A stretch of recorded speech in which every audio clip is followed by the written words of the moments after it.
Assalamualaikum, selamat pagi. Salam sejahtera Asia yang pastinya hari ini hari yang baru dan juga cuaca yang baru, pembukaan yang baru. Mungkin hari ini ada sesuatu yang baru kita akan dapat tahu dan mungkin ada sesuatu insan baru yang wujud dalam keluarga kita pada hari ini. Dan apa-apa pun terima kasih kepada penonton sejahtera Asia pada pagi ini bangun awal-awal untuk menemani saya. Menemani saya bukan seorang saja sebab memang seorang. Tetapi saya memang seorang hari ini untuk menemani anda sepanjang tempoh siaran live kita untuk Sejahtera Asia pada hari ini. Dan hari ini 14 Oktober 2021 hari Khamis bersamaan dengan 7 Rabiul Awal 1443 Hijriah yang pastinya bersiaran secara langsung di bumi kenyalang yang penuh dengan kedamaian, penuh dengan keindahan dan juga keharmonian. Dan juga kita bersiaran melalui Jackson pula melalui TV S122 Astro dan juga My TV. Juga kita bersiaran secara langsung di media sosial Facebook rasmi TVS dan juga Sejahtera Asia. Ni tahu kita orang ada ucapan, ada komen-komen, boleh je lontarkan komen anda. InsyaAllah ni tahu saya ada kesempatan untuk membaca. Walaupun saya hari ini berjuang seorang, tetapi insyaAllah saya akan buat yang terbaik khas untuk penonton Sejahtera Asia pada hari ini. Dan yang pastinya, kita akan membawa topik-topik dan juga kupasan isu semasa dan juga laporan COVID harian yang pastinya hari ini kita ada tetamu. Tetamu walaupun masih dalam Skype, interview dalam Skype, tapi kita tetap menyampaikan informasi dan juga ilmu-ilmu yang penting khas untuk penonton Sejahtera Asia. Dan hari ini topik kita kajian arkeologi megalitik di Sarawak. Yang pastinya kita akan bersama dengan Dr. Nicholas Ghani, pensyarah Fakulti Sains Sosial dan Kemanusiaan Universiti Malaysia Sarawak UNIMAS. Hello, selamat pagi Doktor. Hello, selamat pagi. Apa khabar Doktor, sehat? Khabar baik, sehat. Oh, ceria Doktor. Doktor dah breakfast pagi tu tak? Belum sempat lah. Lepas tu kita breakfast. Okey Doktor, kita berbalik kepada topik untuk pembukaan kita pada hari ini. Bila kita bercakap mengenai tamadun dan asal-usul sebuah masyarakat, ia sebenarnya dapat kita ketahui daripada warisan budaya mereka itu sendiri. Dan arkeologi megalitik ini secara dasarnya, iaitu megalitik ini kita akan kaitkan dengan pengalaman batu besar dalam kehidupan masyarakat dahulu dan sebagainya. Sebagai mukadimah, Doktor, mungkin Dr. Nicholas boleh terangkan lebih lanjut mengenai arkeologi megalitik ini, khususnya dalam konteks di negeri kita Sarawak yang tercinta ini. Okey, kajian arkeologi berkaitan megalitik ini sebenarnya bukan sesuatu yang baru lah. Kalau disebutkan kajian oleh Museum Sarawak ke atas batu-batu megalit ini pernah dijalankan semenjak 1940-an lagi. Batu-batu megalit yang kita sebut ni, bagi yang tak familiar dengan apa yang kita katakan sebagai megalitik, merupakan batu-batu yang dijadikan monumen lah. So monumen-monumen oleh masyarakat tradisional sebelum ini di Sarawak. Dan yang pasti batu-batu ini dia banyak jenis kan dalam kajian lepas, dan beberapa jenis megalitik yang dinyatakan antaranya menir, iaitu batu lurus, dolomen, makam batu, tempayan batu, arca batu dan sebagainya. Jadi Doktor, dalam konteks kajian yang dilakukan oleh Doktor sendiri, boleh Doktor kongsikan di sini jenis megalitik yang dijumpai dan ciri-ciri utamanya macam mana sebenarnya? Okey, so bagi saya kajian megalitik yang saya buat ni tertumpu ke kawasan Ulu Baram kawasan Ulu Baram, dan di kawasan Ulu Baram terdapat beberapa jenis monumen megalitik yang telah dikenal pasti. Seperti yang disebut tadilah, ada batu berdiri ataupun dalam bahasa Inggerisnya disebut menhir, dan juga terdapat dolmen yang merupakan supported stone. Jadi kalau dilihat rupanya seperti meja lah macam tu, disebabkan batu itu adalah batu yang disupport kan. So selain daripada terdapat juga apa yang kita panggil sebagai stone mound, iaitu timbunan batu. Selain daripada terdapat juga stone jar ataupun tempayan batu, stone kiss, peti batu, dan terdapat juga batu-batu yang berukir dengan corak seperti corak manusia, corak binatang dan bentuk-bentuk geometri lah. Bila doktor cakap tentang corak itu sendiri, kebanyakan apa yang dijumpai ataupun secara saintifiknya, corak apa yang ditonjolkan di batu-batu tersebut, doktor? Seperti yang saya katakan tadilah, corak-corak seperti bentuk rupa manusia, corak-corak geometri seperti garisan ataupun bulatan ataupun bentuk spiral. Selain Mm-mm. daripada itu, bentuk-bentuk seperti binatang pun ada lah. Bentuk binatang, bentuk manusia yang pastinya hasil daripada penemuan ini yang boleh saya kaitkan ataupun saya ingin tahu jugalah doktor. Seperti yang berada di bumi kita di Sarawak ni di Kuching Sarawak, iaitu tapak warisan di Sungai Jaung, Santubong, artinya di Santubong juga ada tamadun manusia yang wujud di situ ke doktor? Macam mana? Betul tu. Kalau dilihatkan dari segi batu yang berukir di kawasan Ulu Baram, Mm-mm. compare dengan yang terdapat di Sungai Jaung tu memang ada persamaan lah. Terutama sekali bila kita lihat batu yang dipanggil sebagai batu gambar tu, batu Batu gambar gambar, yang ya betul. mempunyai Mm-mm. corak bentuk rupa manusia tu dalam posisi spread eagle. So Mm-mm. di macam tu pun kita pernah nampak lah di kawasan Ulu Baram. So dia macam serupa tapi it's not exactly the same lah. So kalau bagi kita archaeologist, we wouldn't say yang dia belong to the same culture apa semua lah. Tapi di masa lampau sememangnya masyarakat tradisional telah membuat corak-corak di atas batu lah. Sama Mm-mm. ada di kawasan Batam ataupun di kawasan Santubong dan juga di kawasan-kawasan lain di sekitar Borneo seperti di Sabah jugalah, Sabah dan Kalimantan. Hmm. Nampak di situ ada wujudnya ketamadunan manusia yang mungkin wujud puluhan atau ratusan tahun dahulu, dan yang pasti ia menjadi satu apa kata orang kajian sejarah yang tidak dapat kita apa kata orang dibiarkan begitu saja. Dan berdasarkan data doktor, secara amnya tinggalan megalitik ini di sekitar tanah tinggi Bario dianggap telah berkembang dalam sekurang-kurangnya 3 fasa yang berbeza.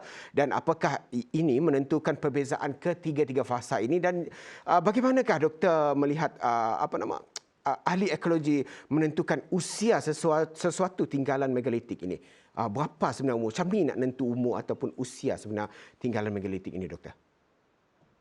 Okey, so kalau dari segi usia, memang dikaitkan dengan fasa-fasa lah. Seperti Mm-mm.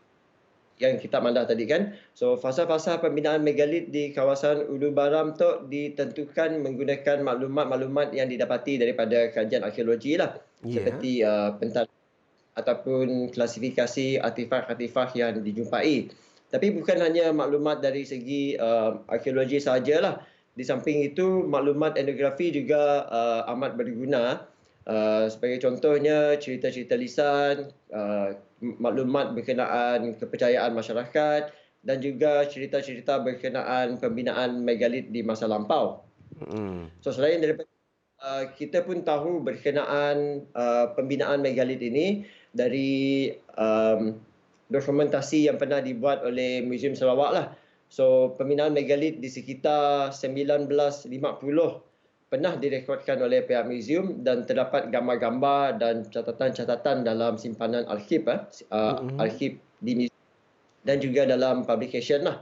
Um, Berbalik kepada fasa tadi Ya. fasa pembinaan megalit ini berdasarkan tarikh dan juga bentuk ataupun jenis megalit yang terdapat di kawasan Ulu Baram lah. Mm-mm. Misalnya fasa yang melibatkan pembinaan stone mound ataupun timbunan batu yang besar, kalau dalam bahasa tempatan disebut sebagai perupun, Ya. yang mana pembinaannya ditarikhkan kepada seawal 2500 tahun dahulu berdasarkan kajian ekskavasi yang pernah dibuat di kawasan utara Kelabit Highlands lah.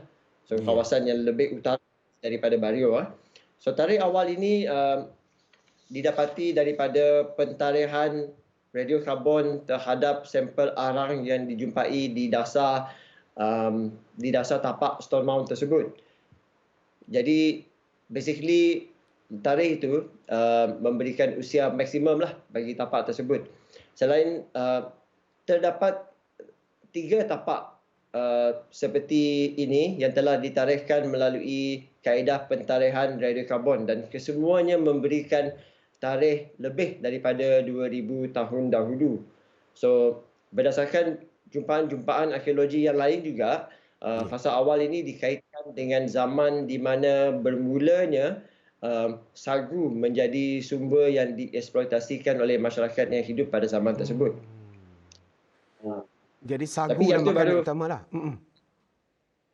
yang tu baru pasal pertama. Seperti yang disebut tadi ada 3 pasal. So ada 2 3 fasa. pasal. So yang tu tadi hanya fasa yang pertama. Oh, itu baru pasal yang pertama. Memang apa kata orang tadi panjang huraiannya, tapi kita memang perlukan huraian-huraian sebegini untuk memberikan pendedahan kepada penonton kita melalui Sejahtera Asia pada hari ini, di mana ada cerita di sebalik sesuatu tinggalan megalitik ni. Tetapi Dr. Nicholas, dilihat di Sarawak ini, Sarawak saja macam-macam cerita kita dengar, macam-macam kisah silam yang kita dengar. Dan ada satu yang saya dengar dan saya pernah dengar, iaitu Batu Nabau di Sungai Bukong. Adakah ia ada kaitan dengan cerita rakyat ataupun orang cakap batu yatek menyerupai ular ataupun sumpahan ular? Betulkah, Doktor? Kalau mengikut cerita rakyat, sememangnya betul lah. Batu tu memang berbentuk seperti ular kan. So disebabkan itulah batu tersebut pun diberi nama Batu Nabau kan. So sebenarnya benda macam ni dia bukan hanya unik kepada Batu Nabau lah. Ada banyak batu-batu di Sarawak dan juga di kawasan-kawasan lain yang mana batu-batu tersebut telah diberikan cerita oleh masyarakat setempat. Terutamanya batu-batu yang agak pelik sikit lah boleh dikatakan. Contohnya macam ada batu yang berbelah contohnya kan. Seperti saya tak pasti sama ada ramai yang familiar ataupun tak, tapi di Kampung Huap misalnya ada satu batu yang besar dan dia ada belahan di tengah-tengah. So batu tu pun ada dia punya legenda. So even di Kuching sendiri ada satu batu yang dulunya dikenali sebagai batu kinyak yang tak jauh dari Wisma Sebekas tu. So batu tersebut pun ada dia punya cerita dia sendiri kan. Dan di Kampung pun ada satu batu yang famous yang dikenali sebagai batu buaya. Yang berbentuk seperti buaya. So cerita-cerita mengenai batu ni sebenarnya satu perkara yang sangat common lah. So bila mana masyarakat lihat batu-batu yang berbentuk unik, yang berbentuk pelik sedikit, mesti ada dia punya cerita untuk menceritakan kononnya dia punya asal usul dia lah. Ya. Itu sejarah batu-batu. Saya pun baru perasan seperti yang Dr. Nicholas cakap, yang berhadapan dengan sebuah wisma tu dan sebagainya. Memang baru teringat, rupanya batu situ ada cerita di sebalik batu itu. Dan kita nak teruskan kajian arkeologi megalitik di Sarawak, tetapi sebelum tu kita rehat seketika, Doktor. Kita santai-santai dulu, kembali selepas ini. Tetap bersama kami di Sejahtera Asia.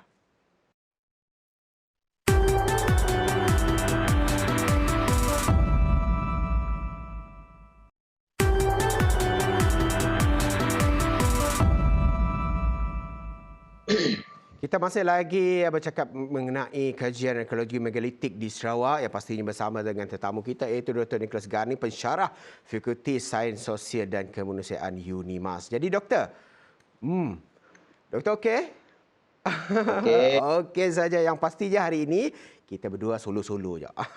Okey Doktor, mungkin dari segi sejarah Doktor, yang kita tahu komuniti Kelabit, Lumbawang dan komuniti-komuniti yang lain, mereka membina momentum ataupun megalitik sebagai momentum pengebumian ataupun untuk acara kematian dan sebagainya.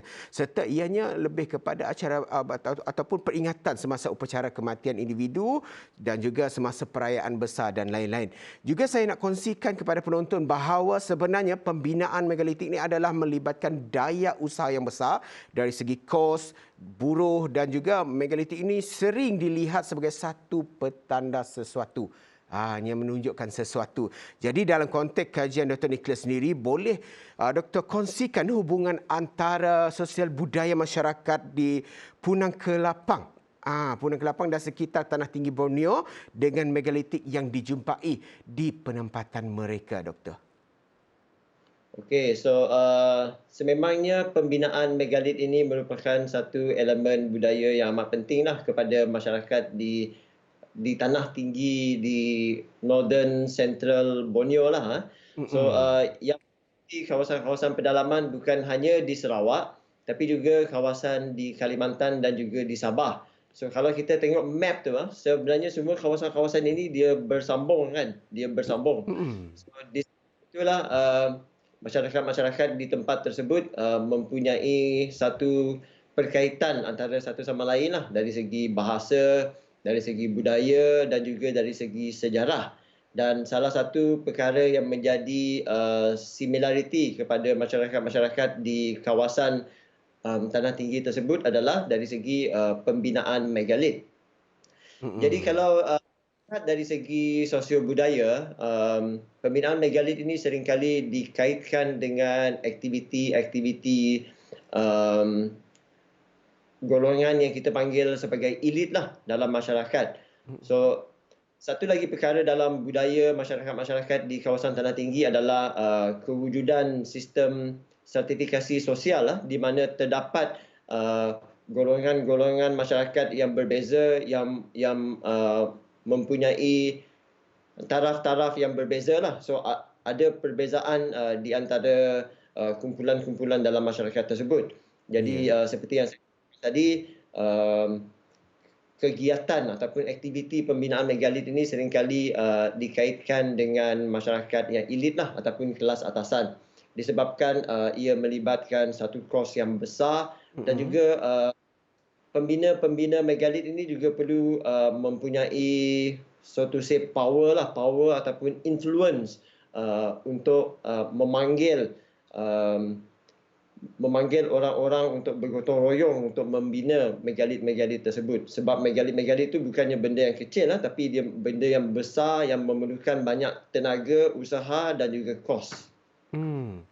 Jadi doktor, bila doktor cakap tadi tentang golongan elit ini ataupun mereka-mereka atasan, golongan atasan ini, adakah budaya ataupun apa kata orang tadi, acara-acara sebegini masih lagi diadaptasi ataupun diamalkan sehingga hari ini ke doktor?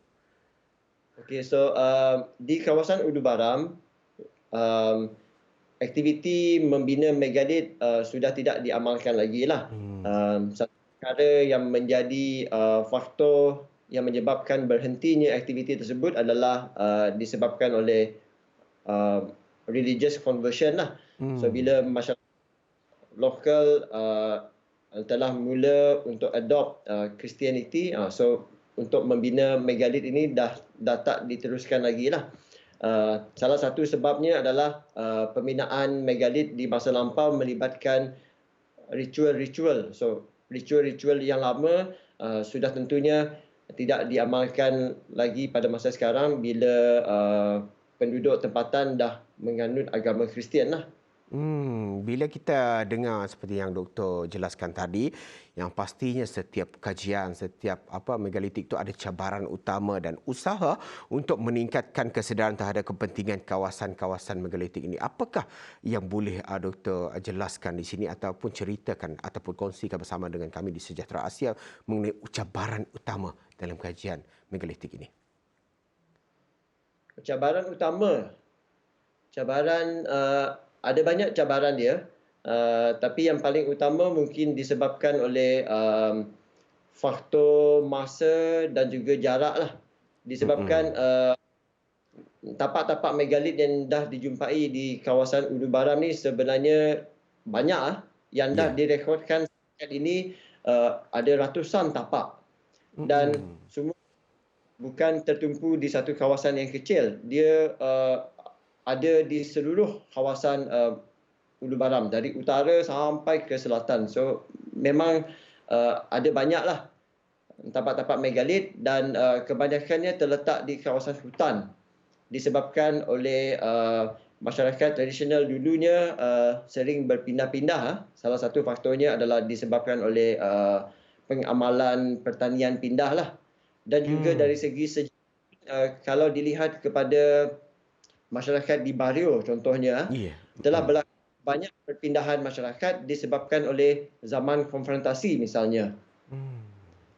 So banyak pertempatan-pertempatan lama yang dah ditinggalkan, yang tak dihuni lagi, tetapi masih mempunyai tapak-tapak megalit. Dan tapak-tapak megalit itu selalunya jauh di dalam hutan dan kita perlu berjalan berjam-jam, naik turun bukit, limpah sungai. So cabaran dari segi itulah, dari segi dia punya akses kepada tapak-tapak. So dia bukannya mudah sebab tidak ada jalan raya yang menghubungi tapak-tapak tersebutlah, tapi memerlukan Hmm. banyak Tidak banyak apa kata orang tu banyak usaha ataupun banyak cabaran untuk kita pergi ke sebuah tapak megalik itu untuk mendapatkan kajian lebih lanjut ataupun cerita di sebalik megalik di sebuah kawasan itu. Jadi doktor bersempana pula saya ni tersasul. Bersempena dengan Hari Ekologi Antarabangsa 2021 yang akan disambut pada 17 Oktober ini doktor. Apakah ucapan dan harapan Dr. Nicholas sebagai seorang anak kelahiran Sarawak untuk masa depan ekologi megalitik di bumi Kenyalang yang kita sayangi ini, Doktor? Okey, bersempena Hari Arkeologi Sedunia, saya rasa bukan 17 tapi 16. 16. Disebabkan disebabkan Hari Arkeologi Sedunia ni selalunya disambut pada hari Sabtu yang ketiga dalam bulan Oktober. Jadi hari Mm-mm. Sabtu adalah 16 hari bulan, kalau tak Oh silap ya, saya. betul-betul 16.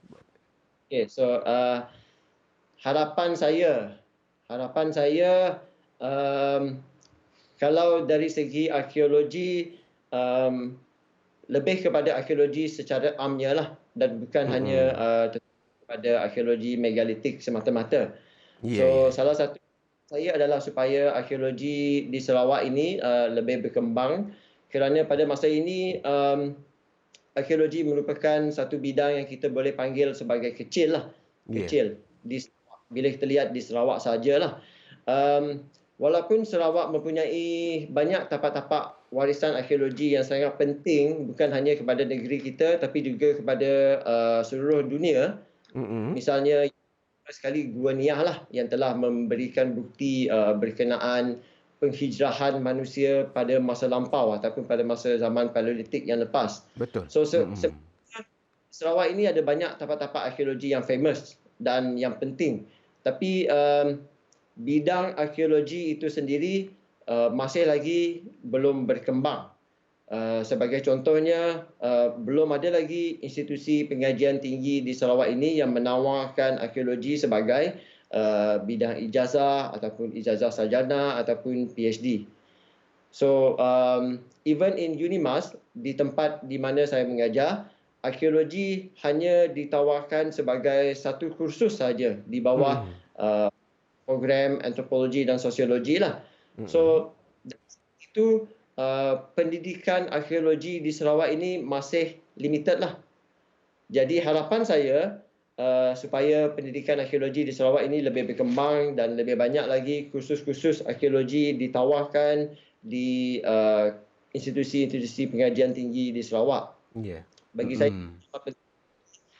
untuk kita melahirkan lebih banyak lagi ahli-ahli arkeologis di masa yang akan datang lah, yang boleh memperkayakan lagi pengetahuan berkenaan warisan-warisan arkeologi yang terdapat di Sarawak.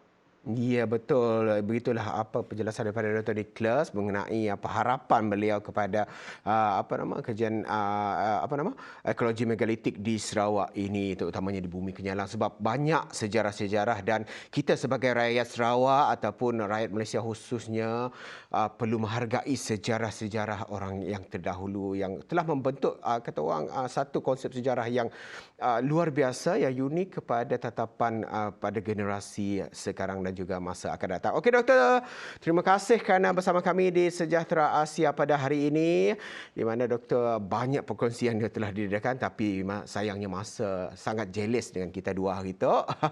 So kita berhenti di sini bersama dengan Dr. Gani, pensyarah Fakulti Sains Sosial dan Kemanusiaan UNIMAS, dan kita harapkan boleh berjumpa lagi pada masa yang akan datang. Terima kasih doktor.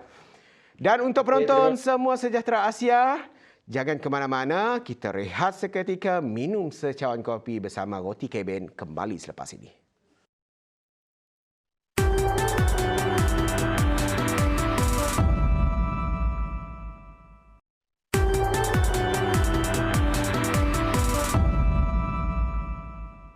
Terima kasih kerana tetapkan kesetiaan anda bersama kami di Sejahtera Asia pada hari ini. Dan yang pastinya saluran 122 menjadi pilihan anda untuk mendapatkan tatapan menarik dan juga berita-berita eksklusif hanya di TVS 122 Astro dan juga MyTV. Dan Sejahtera Asia hari ini ada kupasan-kupasan dan juga berita-berita serta topik-topik hangat ingin dikemukakan. Dan yang pastinya walaupun berseorangan tetapi saya tetap bersemangat untuk kongsikan apa sahaja yang menarik untuk tatapan penonton pada hari ini. Dan yang pastinya saya ingin bawakan berita-berita yang menarik seperti yang boleh kita rasakan ianya satu berita ataupun info yang telah pun membuat semua rakyat di negeri Sarawak ini bergembira, terutamanya penjawat-penjawat awam, dan juga mengenai Belanjawan Sarawak 2022, iaitu satu belanjawan yang inklusif serta berteraskan rakyat. Dan Ahli Dewan Undangan Negeri Tupong, Fazarudin Abdul Rahman, menyifatkan Belanjawan Negeri Sarawak 2022 yang telah diumumkan oleh Ketua Menteri Datuk Patinggi Abang Johari Tun Abang Openg adalah sebagai inklusif, berteraskan rakyat dan juga menerusi kesinambungan agenda pembangunan di Sarawak. Malah, bantuan khas keuangan untuk penjawat awam negeri dan persekutuan di Sarawak dalam Belanjawan Negeri 2022 ini juga membuktikan kerajaan negeri Sarawak mengiktiraf dan juga menghargai sumbangan kumpulan berkenaan. Jadi terima kasih tidak terhingga kita ucapkan kepada kerajaan negeri Sarawak di bawah kepimpinan Datuk Patinggi Abang Johari Tun Openg, Ketua Menteri Sarawak, yang kata orang cakna tentang keperluan rakyat, yang berjiwa rakyat, yang hatinya dekat kepada rakyat. Lebih-lebih lagi dalam situasi pandemik COVID-19 yang kita masih lagi si tahu bila akan berakhirnya, walaupun kita mungkin akan beredar kepada orang Sarawak endemik. Endemik, orang kampung saya madah endemik, era endemik sekalipun. Apa-apapun, terima kasih sekali lagi kepada kerajaan negeri Sarawak kerana masih menjadikan rakyat sebagai keutamaan. Di situlah kita dapat lihat di mana rakyat kepada rakyat ianya datang, dan kepada rakyat ianya disampaikan juga. Maksudnya di sini tidak ada, kata orang tadi, kepentingan diri sendiri, tidak ada kepentingan atas nama jawatan, tetapi kepentingan untuk kelangsungan hidup rakyat dalam gelombang yang masih membelenggu dunia, iaitu COVID-19. Dan Belanjawan 2022 juga disifatkan hadiah besar kepada rakyat di luar bandar. Di luar bandar seperti di kampung-kampung di sebelah Asajaya, kita di Bario, kita di Semunjan, Gedung, Sebuyu dan sebagainya. Dan Belanjawan 22 ini yang diluluskan oleh Ketua Menteri kita Datuk Patinggi Abang Johari Tun Abang Openg, disifatkan satu hadiah yang besar kepada rakyat, terutamanya di luar bandar. Yalah, kami nak ada tu dah kelakar sebuyur.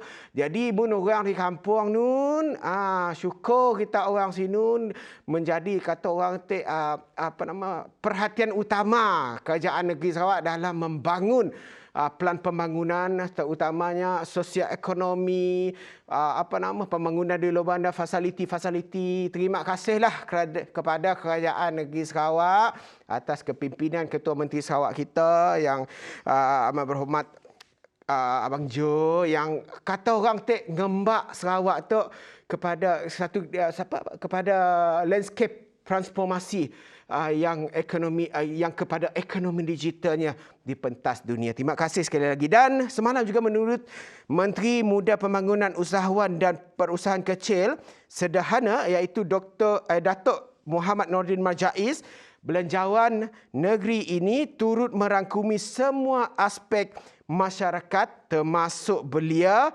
golongan usahawan dan peniaga kecil dan sederhana. Dan yang pastinya peruntukan seperti pembinaan jalan raya, jambatan, komunikasi turut diberi perhatian dan ia pastinya akan merancangkan lagi agenda pembangunan di negeri Sarawak terutamanya di luar bandar. Dan ya kita harapkanlah agar kesinambungan yang berterusan ini khas untuk di luar bandar dapat sama-sama direalisasikan. Jadi sebagai rakyat, sebagai penduduk di kawasan luar bandar, bersyukurlah kerana kita masih lagi mempunyai kerajaan yang kata orang cakna, yang peka, yang hatinya dengan rakyat. Terima kasih Kerajaan Negeri Sarawak. Ya, saya madah. Dan selepas tu kita ada kelas. Kelas tu bersama dengan Cikgu Azila. Ya, pastinya adik-adik standby dengan dengan buku, dengan pen, dengan segala-galanya lah. Sebab Cikgu Azila hari tu dengannya ada yang best lagi nak dikongsinya. Jangan ke mana-mana, saksikan video. Muzik tu dulu, kita rehat dulu dalam Sejahtera Asia.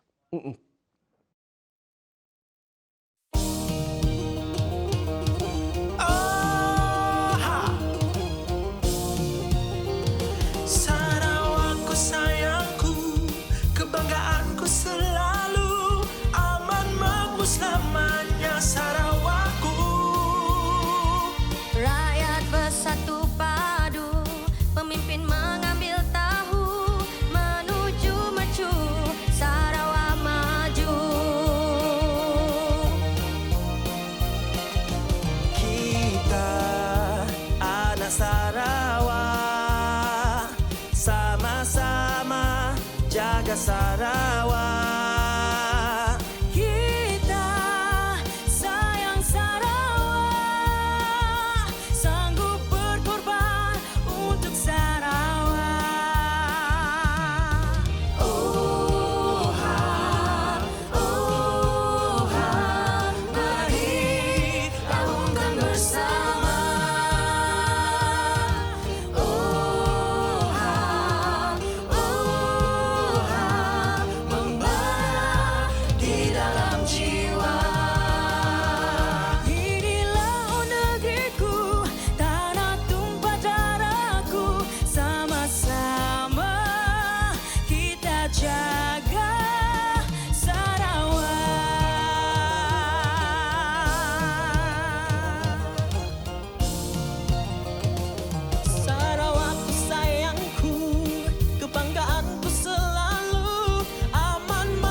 Terima kasih kerana tetapkan kesetiaan anda sekali lagi sehingga ke blok yang terakhir ini bersama dengan Cikgu Azila. yang pastinya dalam segmen pendidikan sejahtera Asia. Assalamualaikum Cikgu Azila. Waalaikumsalam. Sehat Cikgu Azila? Sehat. Selamat pagi. Selamat pagi. Dah breakfast Cikgu Azila?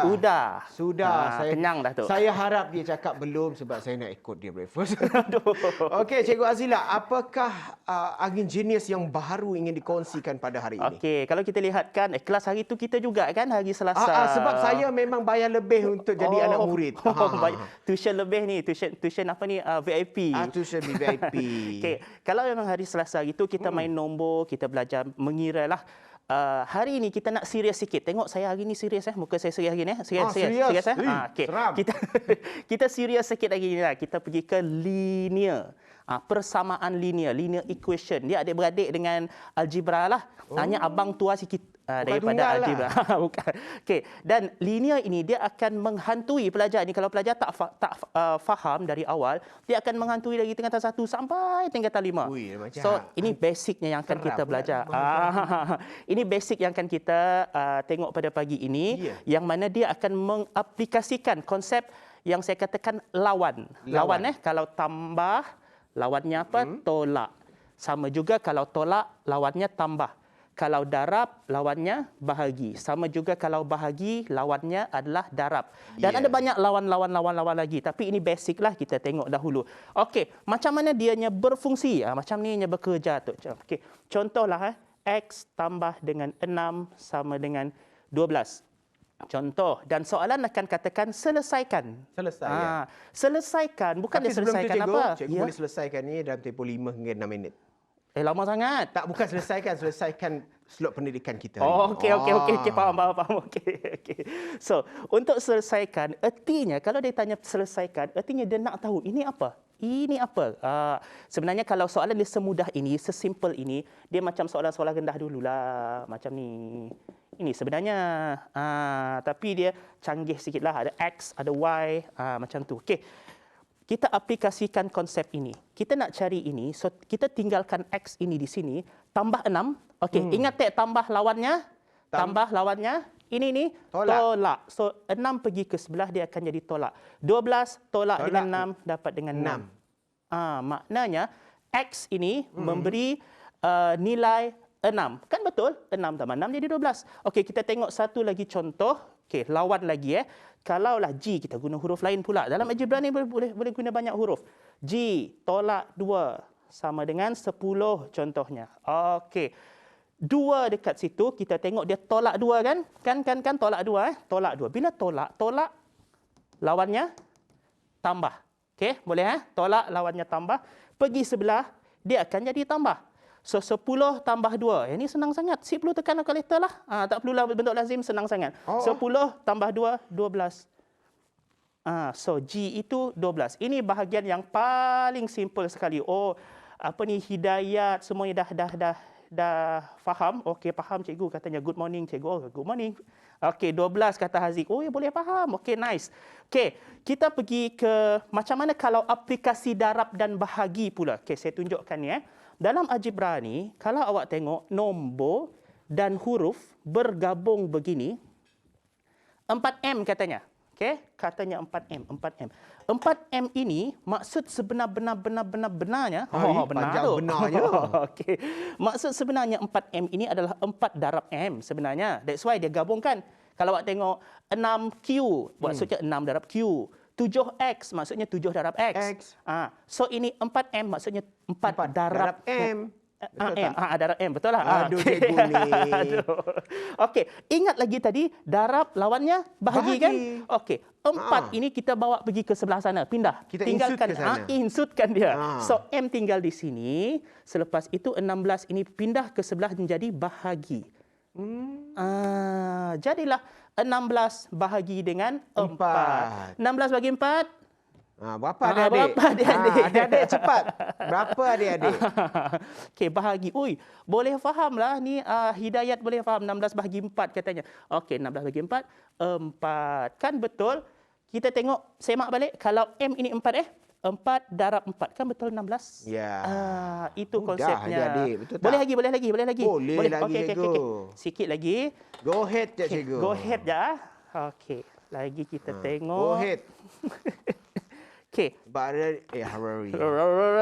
Tak tahu lah hari ni. Oi. Contohnya 2M per 3 Oi. sama dengan Oi. sama dengan apa? Angka 6. Okey, kita letak 6. Okey. Kalau begini, dalam ini kita boleh nampak ada per. Okey, per ini sebenar-benarnya ada lagi sebenar-benarnya. Okey, adalah bahagi. Okey, boleh faham Macam pecahan dalam sekolah rendah kan maksudnya bahagi kan, dia bahagi sama rata. Okey, 2 per 3. Per ini bahagi, ingat bahagi. Bahagi lawannya ni lawannya Darab. Darab. Bahagi Ni cikgu lawannya ni, darab. layap ni cikgu dah breakfast ke belum ni sebenarnya? Udah. Udah. Oh, Nak sedar tak payah layap. Oh, okey. Okey, 3 dengan 6 ini kita darabkan. Bila didarabkan 3 darab 6 kita dapat 18. Ini 2M. Belum habis lagi cerita. Masih 2M. Lagi juga? Masih. Sebab kita nak sampai dia tinggal M1 saja. So ini 2M kan? 2M maksudnya 2 darab M kan? Darab kan? Darab kalau pergi ke sebelah ini, dia menjadi bahagi. So 18 bahagi 2 dapatlah 9. Ini macam. So inilah konsep asas dalam persamaan linear. Konsep. Betul. Cikgu. Ya. Tak boleh faham cikgu, ke tak ni? Tak faham diri tak kursi ni. Tak, saya kan ilmu baru hari ini mudah juga cikgu. Mudah. Kalaulah cikgu ni berada zaman kita dahulu kan best. Lama sangat. Betul tak? Kalau cikgu ni ada zaman kita kan senang, tapi kita nak suruh cikgu rehat dulu. Minum kopi lo. Breakfast ngupi-ngupi dulu. Kembali selepas ini dalam Sejahtera Asia. Yeah.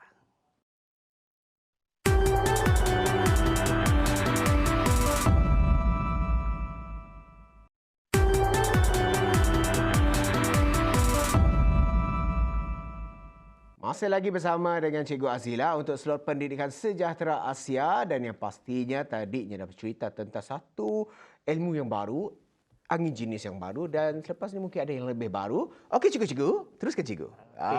Hari ini kita serius sikit Serius cikgu. Kita serius. memang perlu serius cikgu. Okey. Jadi yang kita tunjukkan tadi adalah asas yang sangat.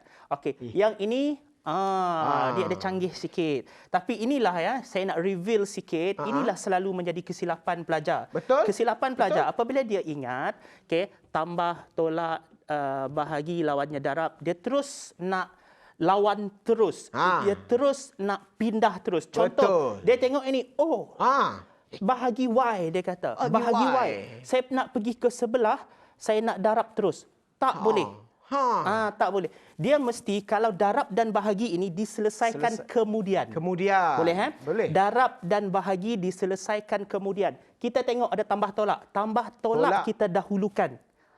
Pola tu dulu Tambah tolak dahulu Okey, boleh. Boleh. Okey. So ini kan negatif 10. Betul. Negatif ini maksudnya tolak lah. Okey. Tolak ini pergi ke sebelah. ke 12. Jadi tolak lawannya berapa? Diri tak kursi. Tambah. Okey, tambah. So di sini dia akan jadi negatif 12 tambah 10. Ini pula adalah 2 per Y. Sudah cak. Kasih tu sikit. Baru sikit.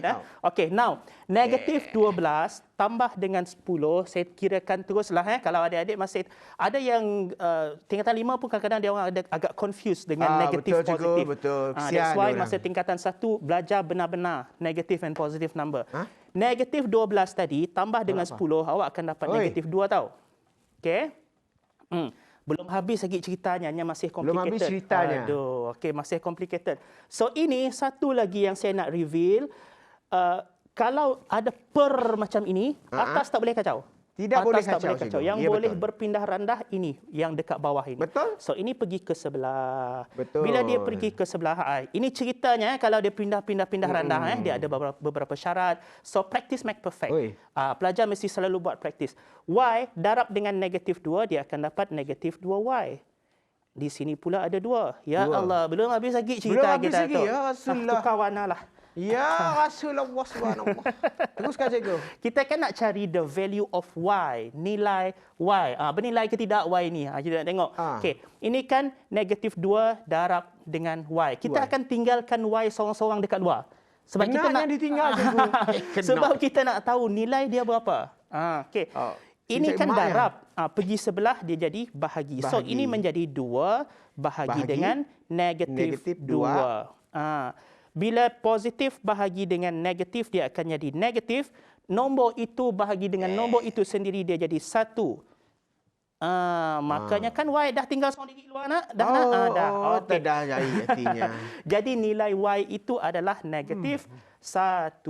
Yeah. Yang ni ada negatif positif number sikit lah. Negatif dan positif numbernya lah Dizia. So benda tu memang kata orang tu nampak agak mengelirukan, tetapi bila ia dipolah dengan cara betul, ia dapat diselesaikan dengan cara yang mudah. Betul tak cikgu? Ya, betul. Ada soalan lagi cikgu? Ada lagi. Ya, Ada 50 soalan lagi. Ingat dah habis tak? Ingat dah habis. Teruskan, Belum. cikgu. Okey, saya padam yang ni nanti kalau nak Kerok-kerok belajar. dah perut saya, cikgu. Tengok balik dekat YouTube dan tengok balik dekat Facebook Sejahtera Asia. Yang sedang menonton sekarang ni pun share lah kan, itu supaya dia. ilmu kita ni berjalan-jalan-jalan, di share, dikongsikan. Okey, masih Sebelumnya, rehat kau apa? Rehat kau apa? Ni tahu apa kau pakai hatuk loceng lu bunyi. Lu nak bunyi loncang. Nak bunyi loncang. Okey, contoh kalau begini. Apa Oi. lagi nombor? 6 lagi. 6. Ingat jangan yang ni dulu. Darab dan bahagi ini dikemudiankan. Ini dahulu. Tok pergi sini dulu. Okey. 4 ini Cikgu. adalah positive number. It is a positive number. When 4 is a positive number, apabila 4 ini adalah nombor positif, kita anggap dia tambah. Tambah pergi sebelah, jadi tolak 6 tolak 4. Berapa? 2. Okey, ini jadi 12 per M. Per M. Kita dah tera tak nak dah pandai dah. Betul. Ini per adalah bahagi. Bahagi pergi sebelah jadi apa? Pergi Bahagi sebelah. lawannya darab. Dia darab pergi sebelah. So ini jadi 2 M. M. Ini M, 12. 12. Ya, Tahu bila apa dah- nak buat? Tahu lagi apa nak buat? Okey. Tahu lagi. Buat lagi cikgu. 2M ini sebenarnya Cu. 2 darab. Laju, cikgu, laju. Darab pergi sebelah jadi bahagi. 12 bahagi 2. Maka nilai M itu adalah 6. Okey dah. Habis. Cikgu bila cuti?